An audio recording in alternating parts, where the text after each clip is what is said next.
එල්ලවරකුම් වනකම් කොහොමද ඉතින් ඔයාලට අද අපි හදන්න යන්නේ පරිප්පු වඩේ. ඉතින් හරිම ලේසියෙන් හදාගන්න පුළුවන්. ඉතින් හැමෝම කන්න කැමති වඩේ එකක් තමයි මේ මසාලා වඩේ කියන්නේ. ඉතින් අපි බලමු මේක කොහොමද හදාගන්නේ කියලා. දැන් මම මෙතන අරන් තියෙන්නේ වටාන පරිප්පු කියලා කඩෙන් ගන්න තියෙනවා. ඉතින් ඔයගොල්ලෝ කඩල පරිප්පුත් පාවිච්චි කරන්න පුළුවන්. මම මෙතන වටාන ග්‍රෑම් 250ක් විතර අරන් තියෙනවා. ඉතින් මේක දැන් හොඳට සෝදගෙන එන්න ඕන.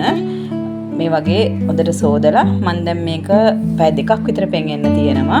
ඉතින් ඊට වඩා කාලයක් පෙඟෙන්න තිබ්බත් ප්‍රශ්නයක් නැහැ. ටිකක් ක්‍රිස්පි වට ගන්න ඕන නම් වඩේ එක පැය දෙකක් පෙඟෙන්න අරින්න. දැන් මේ විදිහට මම පෙඟෙන්න දාපු පරිප්පු ටික ඔක්කොම පෙඟිලා තියෙන්නේ. මෙන්න මේ බලන්න මේ විදිහට අතින් කැඩුවොත් ඔයගලන්ට තේරෙයි හරිම ලේසියෙන් කඩා ගන්න පුළුවන්. ඉතින් මේ පදමට පෙඟුනොත් ඇති. ඉතින් පැයකමාරක් පැය දෙකක් වගේ පෙඟුනොත් හොඳටම ඇති. ඉතින් මෙන්න මේ විදිහට මම වතුර ටික පෙරලා හොඳට අරගත්තා. දැන් මේ ටික ඔයගලන්ට වංගෙඩියක් තියෙනවා නම් වංගෙඩියෙන් කොටා ගත්තා නම් ගොඩාක් හොඳයි. එතකොට අවශ්‍ය පදමට කොටා ගන්න පුළුවන්. මම නම් අද බ්ලෙන්ඩර් එකේ තමයි ග්‍රයින්ඩ් කරන්න යන්නේ. ඉතින් මේ විදිහට මම මේක දෙපාරකට බ්ලෙන්ඩ් කරගන්න යනවා.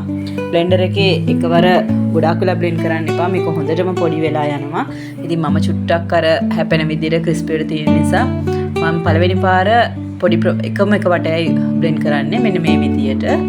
ඉතින් බලන්න මේ විදිහට මම ඒක දෙකට තුනට කැඩුනා වගේ තමයි තියෙන්නේ.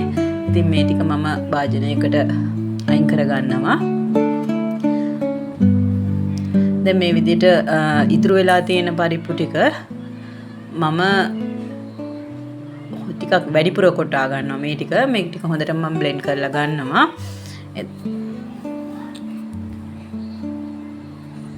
මෙන්න මේ විදිහට මම මේ ටික චුට්ටක් වැඩිපුර බ්ලෙන්ඩ් කරගත්තා.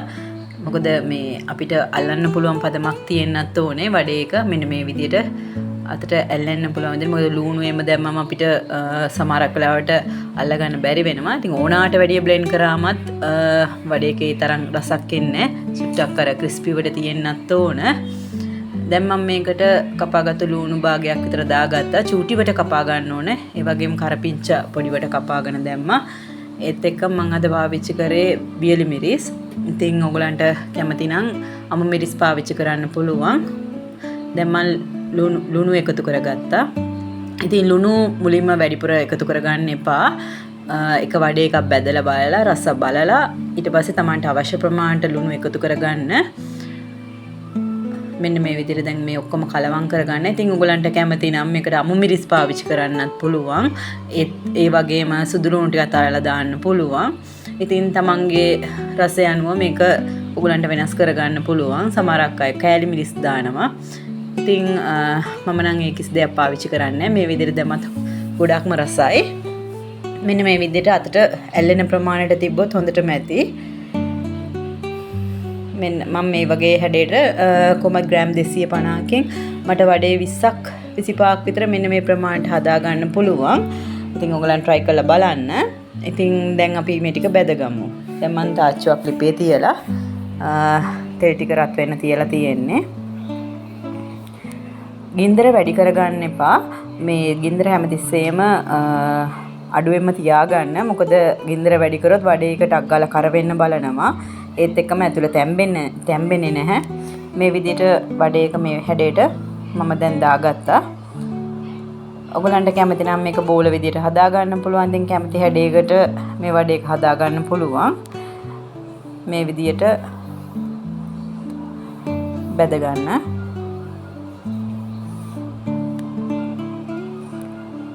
ගින්දර ගැන හැමතිස්සෙම සැලකිලිමත් වෙන්න. මොකද ඇතුළ හොඳට තැම්බෙන්න ඕන.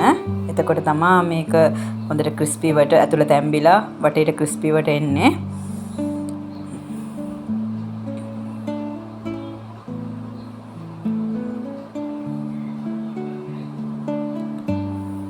ඉතින් හරිම ලේසි අදාගන්න. කවදත් වරදින්නේ නැහැ මේ රෙසිපි එක. වඩේ කොහොම හැදුවත් අපිට රසට හදාගන්න පුළුවන්. ඉතින් ඔයගොල්ලන්වත් try කරලා බලන්න. මෙන්න මේ විදිහට දෙපැත්තම දාලා ඔයගොල්ලන් හිමිට බෙද ගන්න.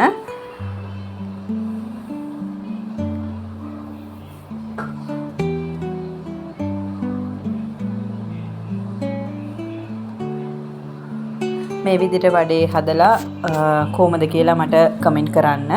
ඉතින් හරිම ලේසි, හරිම රසයි. මගේ වීඩියෝස් බලනවා නම් මාව subscribe කරන්න. ඉතින් like එකක් දාන්න.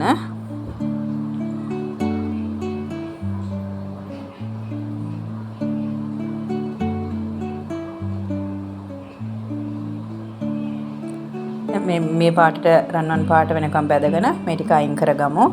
ඉතින් අපි ආයෙමත් තව ලස්සන වීඩියෝ එකකින් හම්බ වෙමු. නන්රි වණකම්.